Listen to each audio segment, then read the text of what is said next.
believe we are live. Hi, everyone. My name is Surya from Persona AI, and I am here with the very famous Adam from RB2B. And I will start off with some intros. Today, we will be going through how you can convert high intent buyers with AI automation. So, we'll be chatting at a high level, but also we're actually going to go into the product and see how you guys can start using workflows like this. And also, Adam, I'd love to learn from you as well. Workflows that you've seen be successful. I mean, it's all over LinkedIn, but what are some of your favorite workflows? What your journey has been building RB2B and this whole new notion. I know you just did a workshop yesterday about founder-led sales and the founder-led brand that I think you've really become famous for. So yeah, starting off, welcome Adam. Would you like to give a small intro about yourself and RB2B? Yeah, thank you, Shreya. My name is Adam Robinson. I am the founder and CEO of RB2B and another company called retention.com. We do person-level website visitor identity. RB2B sells to revenue people, marketers, sales, whatever, of SaaS companies. Retention.com, we sell to large Shopify stores, so similar technology, but like just a totally different universe, go to market, the way the tech builds the whole thing. Yeah, I'm a bootstrapper. Bootstrapped that other one to 22 million ARR in 4 years. I'm bootstrapping this one. It's at 750K in 12 and a half weeks. I'm very excited about that. That's all. Awesome. Just quick intro about me. I'm Surya, co-founder of Persana, and we consolidate hundreds of different data sources and destinations for you to run AI automations. One of the sources that we have available now for you to use is RB2B, so that's why I got Adam on this conversation. And Adam, first question I want to ask is, do you have any extra hours in the day? Because how are you CEO of 2 different companies? And just what is the secret behind that? Because, that's amazing that you do that. Yeah. What is the secret behind running 2 amazing, successful companies? So what I would say is saying that I'm a true bootstrapper now and then I'm bootstrapping RB2B is a little bit disingenuous because retention.com spits off 600 grand of free cash flow every month, even with all of the expenses from the other business.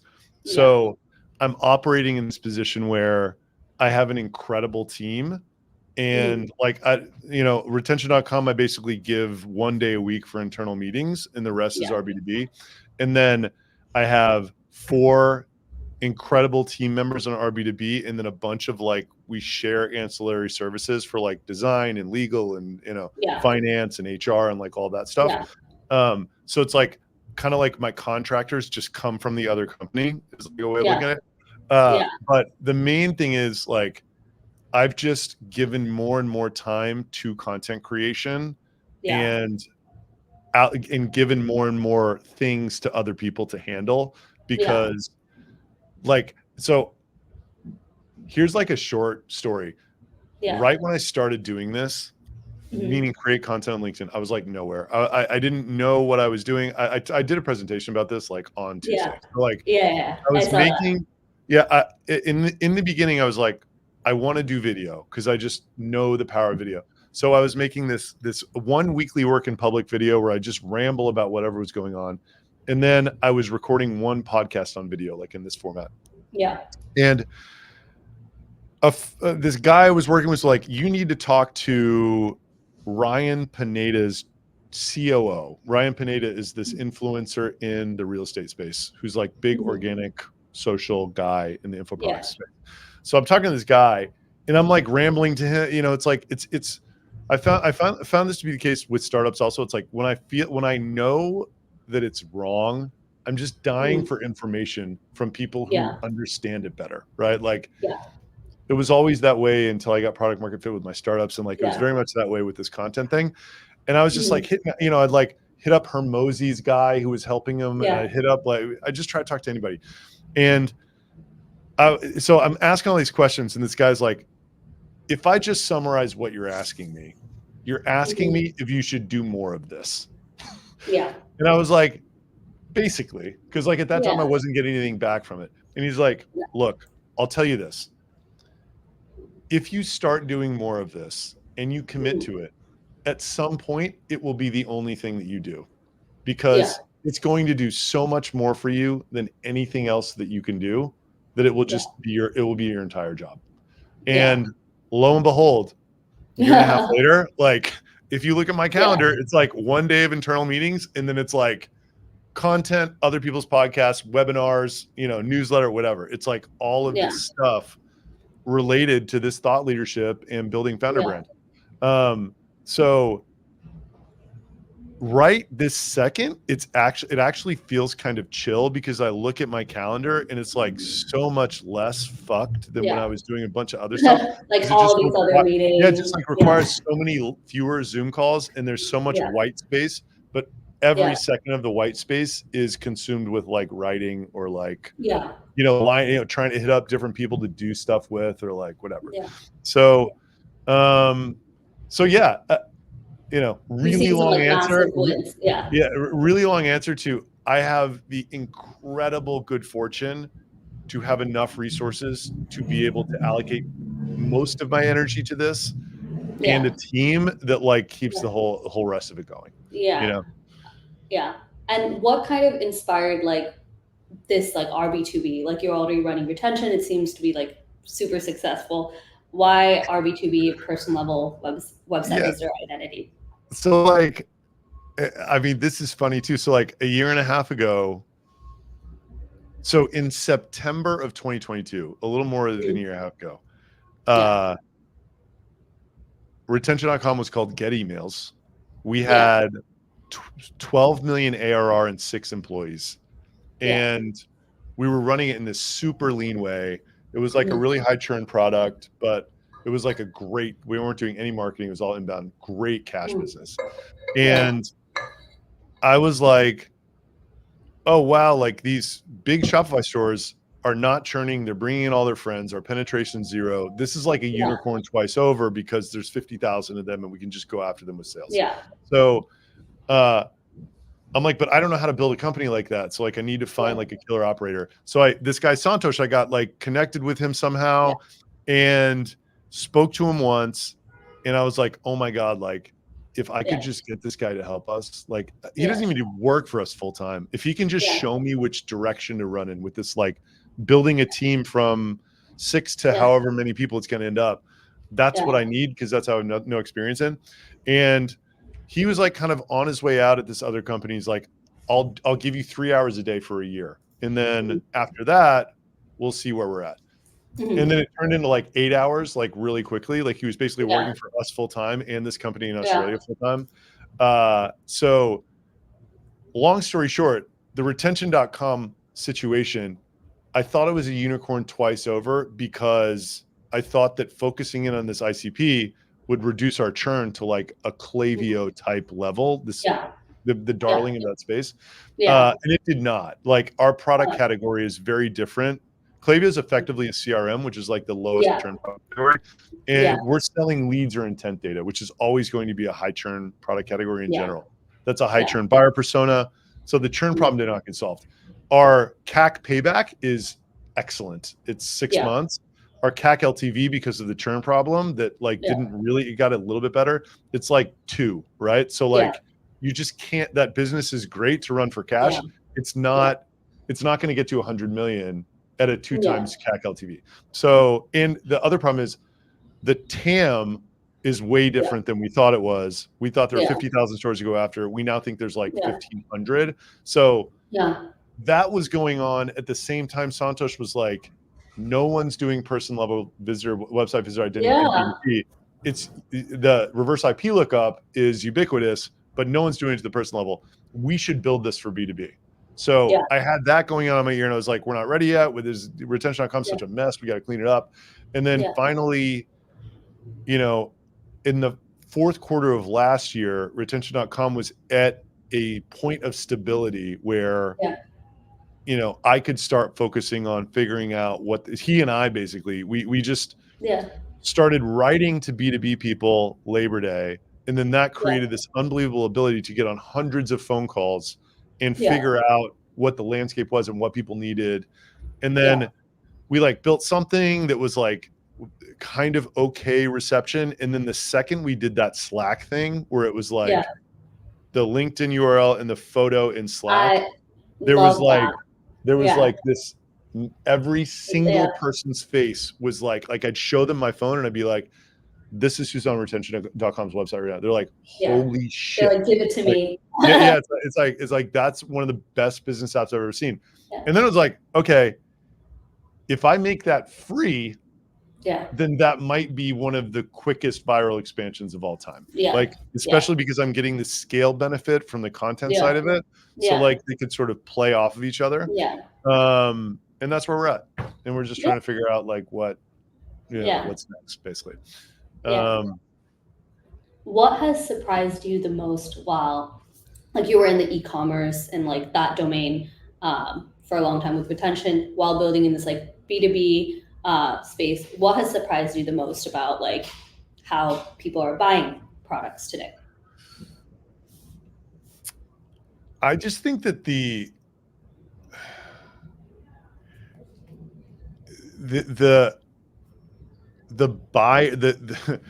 how do I say this? So like, very respectfully, the Shopify entrepreneurs are some of the best entrepreneurs in the world, the biggest in that ecosystem. They're like, they have to do the digital game and the physical game and the product game, and they ship things places, and they have to deal with return. Like physical the skill required to create 100 million revenue Shopify store is so great. I have so much respect for these guys, but like, they are in many ways awful to sell to just because it's their money. Like they're bootstrapped. Like they are, like Santosh could not believe when he was sitting in these like product calls that like somebody who is making 50 million of revenue and paying us $8,000 a month would like switch to another service for $250, right? Like it's just crazy. So like not that I'm totally surprised by it, but like, it's just very welcome. Not to say that like a lot of our, we have a freemium offer.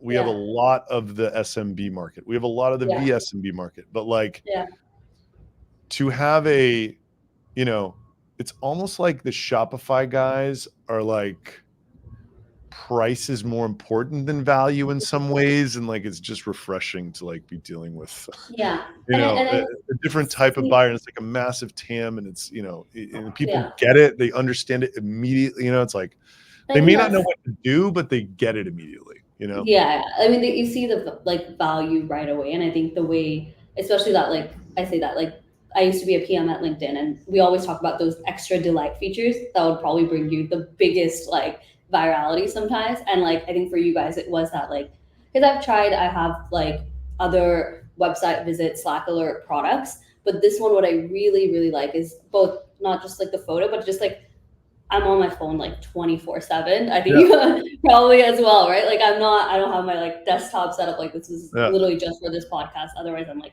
on my laptop like this. And I am just like on Slack and I'm like, okay, connect like all the time. So I think it's amazing. Yeah. And I think your product has like inherently shown that value. How are you like navigating these conversations with like enterprise buyers per se who have some like, they're already set up some relationship with one of the giants, or are you guys not going there yet? Or what is your thought space in that? Because that's one thing. It's a really interesting question. So like, I think it's kind of like the reverse problem that you have with Shopify, where it's like people are like, okay, it's cheaper, I'll change.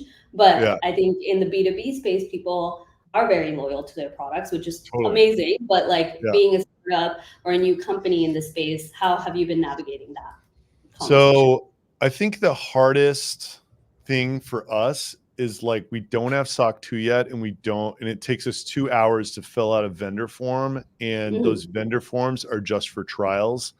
And like that just doesn't work with a team of 4 people, right? Like it's hard. And it sucks because we filled out some, so it's like, I don't know, Rippling came in, Ramp came in, like a couple other ones came in, and we're like, okay, we'll fill out these vendor forms just so we can get these guys buying from us at any price on any volume, just so we can put their logos on our site until they cease and desist us and say take it off, right? Like, but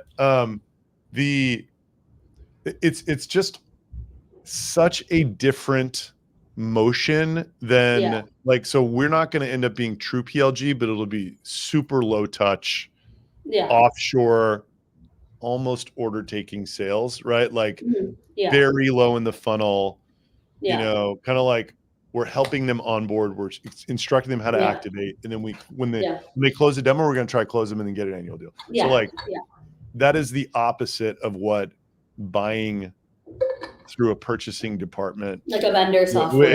It's like the opposite of the process. And a lot of people have said this in my LinkedIn comments, and I totally agree. When I'm like, oh, we're, our pricing was too expensive for the little guy, but like we didn't have the ICP filter for the big guy. And they're like, well, don't do the big guy and the little guy at the same time. And to that, I agree. But to the extent that we're talking about it right now, I don't think our big guy is actually a big guy. I think our big guy is like a little guy who has a lot of traffic.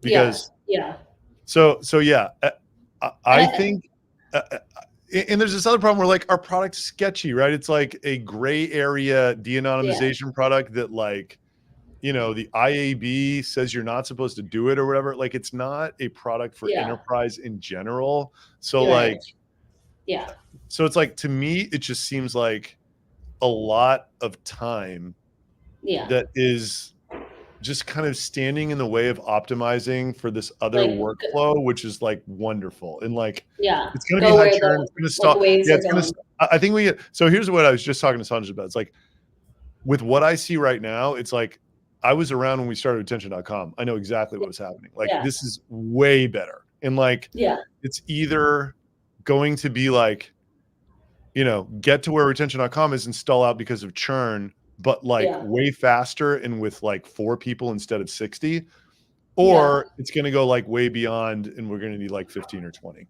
I just don't know yet. But yeah, that's kind of like how I'm thinking about it. And like, we don't need enterprise to be a part of that motion at all. Right. And I think what I also like, kind of going back to that, like building in public as well. I think as a founder myself, I always tell like some of my other like YC batchmates, I'm like this, like there's so much learnings that you can share. And like, even I'm learning so much from this call as well. So it's like, it's, the traditional motions of sales and like, growth and everything that we've taught, I think they're all changing. And like some of the ways, like it is that like content-led, founder-led brand, like high PLG motions, it's totally changing. So have you seen any other shifts, or what do you think is the next wave going to be? I think that's my question. I'm totally obsessed with this idea. I think, I am actually positioned, and you are probably to some extent as well, just given who you are and what you're selling, but like perfectly to capitalize on this. And what is this, right? So it's like, I think there's a thing that has happened where if you can create good organic social media content, you have power that no one else has in the world. I do not believe that I would have been able to do what I've been able to do in terms of awareness and trust in B2B if I had been given $100 million on September 1st. And they would have said, use this, but you're not allowed to post on your personal profile. No way I would have gotten there, right? Why? It's because 2 things, I think. One, the amount of focus that you give to one of these posts that I write that you're interested in is 100x. Like what's an ad that I get served? It's like Timmy at Capital showing me a picture of 5 guys in yarmulkes. I don't fucking care at all, right? Like Rippling showing me the businesses in my area that use Rippling. I do not give a shit, right? But like some post that like another founder writes that is like really resonant with me about the pain that I'm going through, like I'm giving that a ton of attention, right? Like just an unbelievable amount. And I'm connecting with that person in a way that an ad never could, right? So it's like, it's not, and like what's happening, which like this has been going on in the consumer world forever. It's like the reason the Kardashians can be billionaires selling fucking lipstick, right? It's like you're creating human to human connection at scale, which cannot be done with a brand. It just can't. So, but to do it perfectly perfectly. You have to be your ICP, and your ICP has to live on the platform. That's like perfect alignment, right? Which we haven't had. So, but if you have that, then I don't think there's any better mechanism to do this. And there's one other thing that's happened. So it's like there's one other phenomenon, which is like the interest-based algorithm. So this is like kind of ripping from Gary V's latest book. Until TikTok, content was distributed through social connections. TikTok happened. It was interest-based. Interest-based means that the best content will win, not the most followers. So all of a sudden, there's a flip-flop, and you have the burden of creating a steady stream of great content, but you also have the reward if you can, regardless of where you're starting from, right? LinkedIn's not quite there yet, but what that enables you to do is you find out in no time whether your content is good or not, and then you can immediately run an ad on it, which is this incredible. So like, if you don't know how to create great social content, then you don't have that power, which is the most powerful thing in the world right now, because you get infinite eyeballs from the distribution from the interest-based algorithm, and you can power it with ad spend. Whereas somebody who doesn't know how to create great content can't do any of that. Right. So the LinkedIn thought leadership ad, although LinkedIn is not fully interest-based yet, is that loop. It's like, if you can make something that hits, then when it hits, you can boost it. And it's something, it is just impressions at a quality of focus that cannot be replicated any other way. So I'm totally obsessed by it. And I just think that combined with a great and viral product can just ramp super fast and super efficient in a way that's never before been possible, which is great because I love bootstrapping, and it like makes bootstrapping possible. This model does, I think. But dude, it's not easy to create. It's like, it's not. People just say like, go and write a post, and I'm like, I don't like, or people always try to find shortcuts for it. They're like, oh, should I get a ghostwriter, or should I? And I'm like, one of the reasons I even like follow the people or like engage with people, the most successful people I've seen, is because they can feel my voice. They can hear that founder voice, or that value-driven voice, and getting to that content is hard. It's like takes time, which is why you have your calendar blocked off to do like brainstorming sessions, podcasts, things like that. But I think it's definitely a skill like worth investing in and learning. Like even you said, like you started and like you grew this, like it doesn't start from nowhere. Yeah. So I think if you were like selling your product to like hospitals or whatever, don't. But since you are like for sure.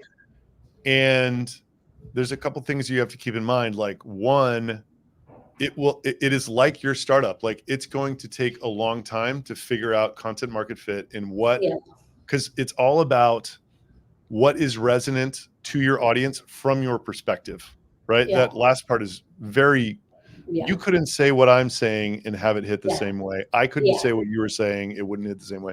So you have to figure that out, and it takes time. And then the other thing is, I think a problem is that a lot of the educational content on how to do it is done by people who are creating content to sell that service. And their content, the purpose of it is to aggregate a very untargeted audience that is not high value. So it will not so doing what they do will give you an audience that won't drive business outcomes for you. So that's another trap that's easy to fall in. So it's like, it may not be hard to get a lot of followers, and that may be very possible through a ghostwriter.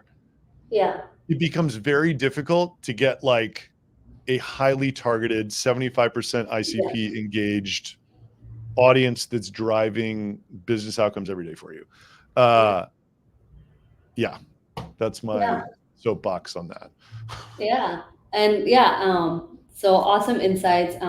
If anyone watching has questions as well, we'll be doing like Q&A after we go through the workflow that we promised as well. So I think we're just going to segue into how we use RB2B at Persana. And Adam would love to hear from you as well after I go through this cool use cases, or have you seen other companies implement this as well? Cool. I will share my screen. I'm going to put you on a different screen so I can actually watch this. I have a Yeah. teleprompter, so it's like Yeah. mirror necessarily. Cool. Can you guys see my screen? I can see your screen. Okay, cool. So right now I'll be showing a Miro board first about, what is the workflow and how we map it out. And then I'll actually go into the Persona platform and show you like the actual prompts and stuff as well. So right now you can download our RB2B, have that capture like the essential info and send that to Slack. And this is, what I love to see when I see people in my ICP. I love seeing like the title, the company, it's all linked. I get the like exact details that I need, like the TLDR right away. And then I just click on connect on LinkedIn. That's like the activate profile. Love the feature. And you might guess that our Slack is going off all the time. So we get like hundreds of these per day. And I try to capture as much as I can, just from Slack or on my phone. So does my team. But obviously that was not scalable at Persona. And also like for us to take these and make use of this using our own like segmentation and list building and really capturing and doing this at scale. So how do we do this at scale with Persona using Persona?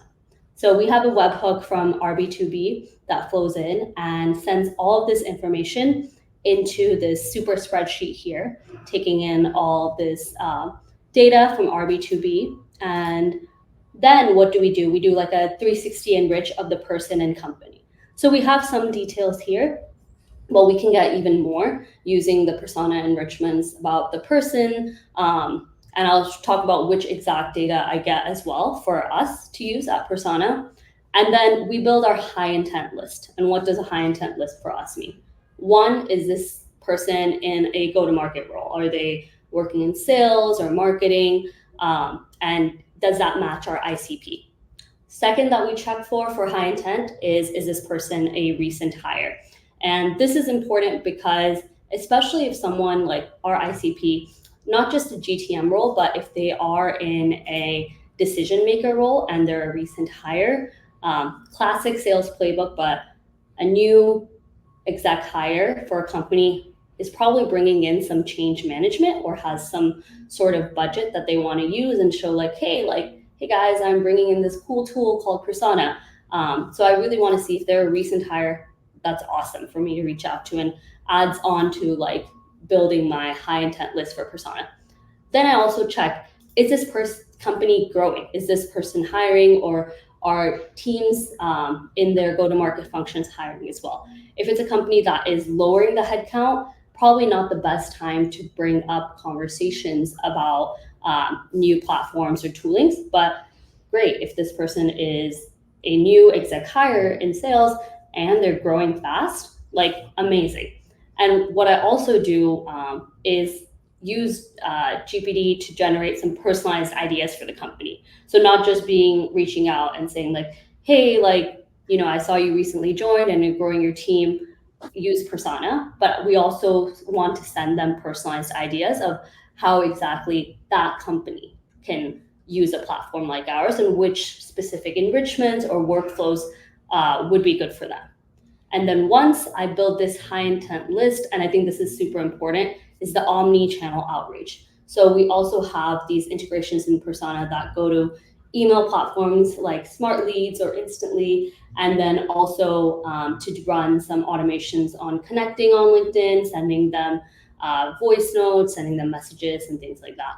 So not just having that like single touch, Slack alert if I miss it, or if this is on the weekend or anything like that where I don't have my phone, but also streamlining a process where, this is running while I sleep. So that's awesome. And especially I don't want to miss anyone that's high intent. So, if I miss someone like an VP of enterprise revenue, that would not be good. So these are the fallbacks I've set to make sure I am reaching out to the right person and making sure that they don't get missed while we are running Persona and using RB2B. Adam, I'd love to ask you as well, what are some ways you've seen people, or like, apart from the website visits, what other intent signals have you seen people like to use? Or complement it with? Yeah. So like my favorite is LinkedIn thought leadership ad. I mean, it's creating a website visit, but a click on a thought leadership ad is a different type of intent than a website visit. Yeah. Original source of Yeah. intent is different, but it's generating Yeah. same end intent. Mhm. Love that one. Most of the Mhm. time, it is a much cheaper click than you're going to get Yeah. anywhere else. It's a Yeah. much higher quality lead than you're going to get from like an ebook or whatever. Yeah. So, thought Yeah. leadership ad, 2 clicks, 2 Mhm. Slack. Another one is my buddy Andy Muborn is a sales influencer on LinkedIn. He's got 180,000 people on his newsletter blast. And then depending on which link they click, he Mm. then takes the page and puts them in a follow-up based upon what page they're looking at. Nice. So like Yeah. page specific as Yep. well, not just the generic. Yep. Oh, that's a really good one. Yep. And I think that also gives you insight onto like, say someone is looking at pricing page versus the features for your Exactly. conversations as Yep. well, to bring up, okay, this person might be curious about, hey, are you curious about our pricing? Or, you know, in that email to include that specific like page or information about that page. Hey, here's all the features. Happy to share more on a call. So that's a good one. I'm gonna add that to my stack as well. And Totally. then quickly before I stop screen sharing, I think we also shared that we were gonna share like what are our exact prompts that we use. So very simple and easy to use. Once I already enriched with the person's job title, we just get like, you know, are they in a sales, marketing, or growth related role, or do they need to prospect for any person, any people that need to find, founders, or strategic people? Just answer yes or no. And then I run a filter on this. And then I also get their start date. And then I run an enrichment to see. This is actually just using our formula feature. So it's not even using ChatGPT. You just say, is this person a recent hire? And does that equal to within this year? And then I also check for job openings, and this is with in partnership with some of our data providers. You can get this information.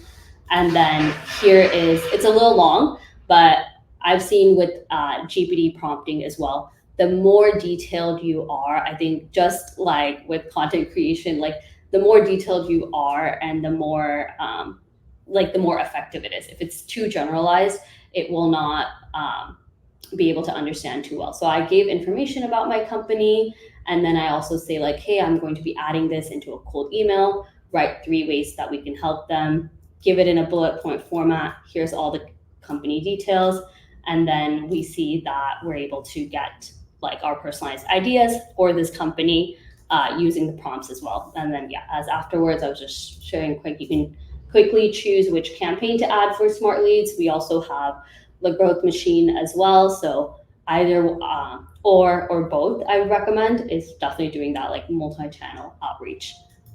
Adam, would love to ask you, what have you seen or what other actions have you seen after people do? Like I was just sharing, like, is it usually like email and like LinkedIn follow-ups? Is there any actions I'm missing or I don't know of, or have you seen? One that was brought to my attention earlier this week, which is so dope, is SendSpark AI generated video in all of this based on what they're looking at, which is super tight. So that's really cool.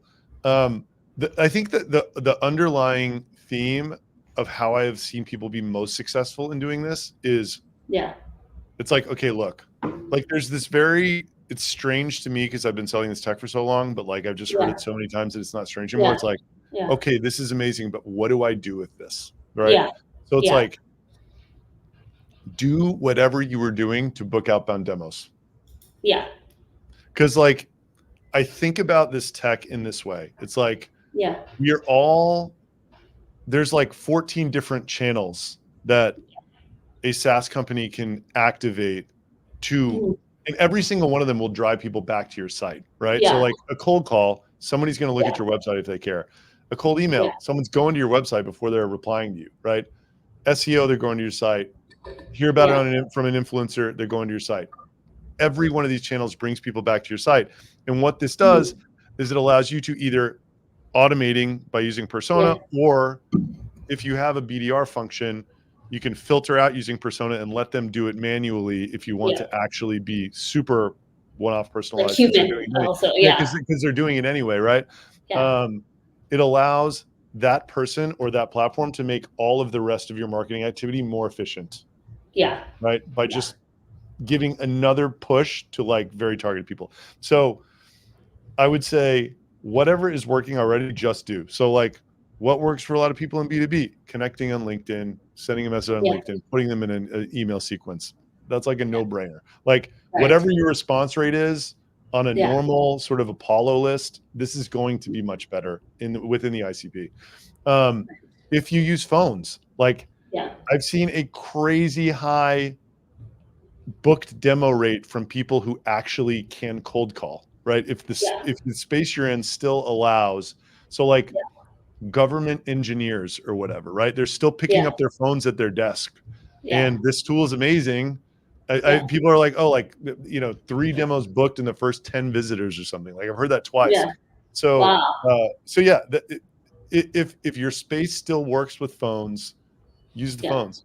And so then you think like no need to dramatically change your existing workflows. It's just platforms like RB2B and Persona can augment them and like make it more efficient. Exactly. It's like you don't need to think outside of the box at all. Just stick this into the box. Right? Like it will hurt you thinking outside the box. It will just paralyze you.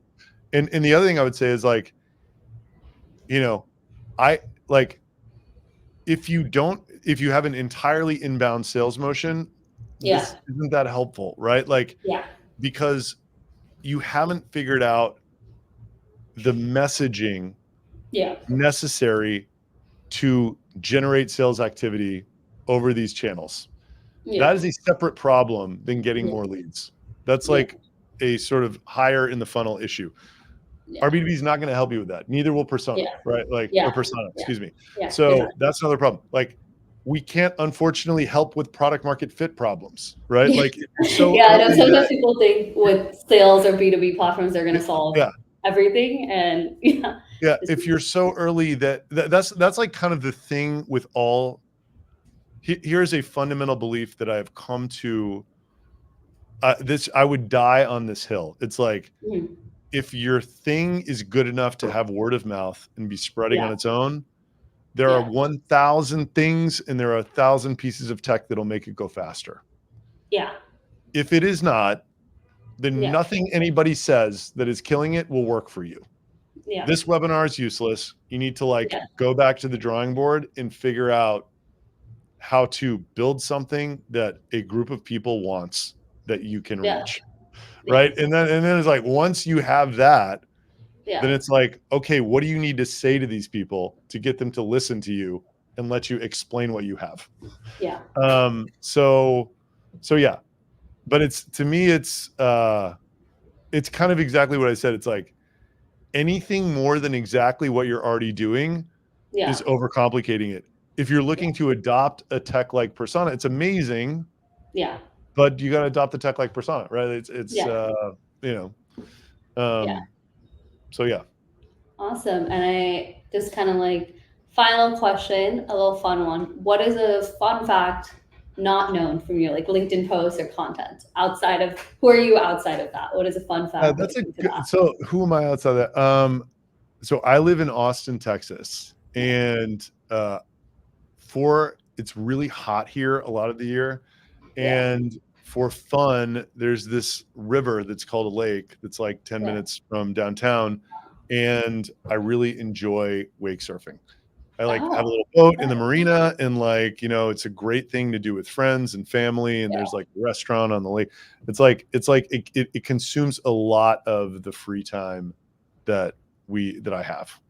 Yeah, nice. Well, if I'm ever in Austin, I will hit me up. I will take you out on the boat. Wake surfing. Thank you. And thank you to everyone who joined the live. We will be sharing both the workflows and templates and prompts, as well as this whole webinar. As well, you'll be able to find it on YouTube afterwards, so you guys can rewatch it. And thank you so much, Adam, as well. It was great. I felt like I knew you through your post, but it was just great to meet in person as well. So thank you for having me so much. Yeah, and thank you everyone for watching. And yeah, we'll be having more of these lives with our different partners and integrations in the next coming weeks. So yeah, keep watching. Thank you guys. Thanks, Adam. See you. You're welcome.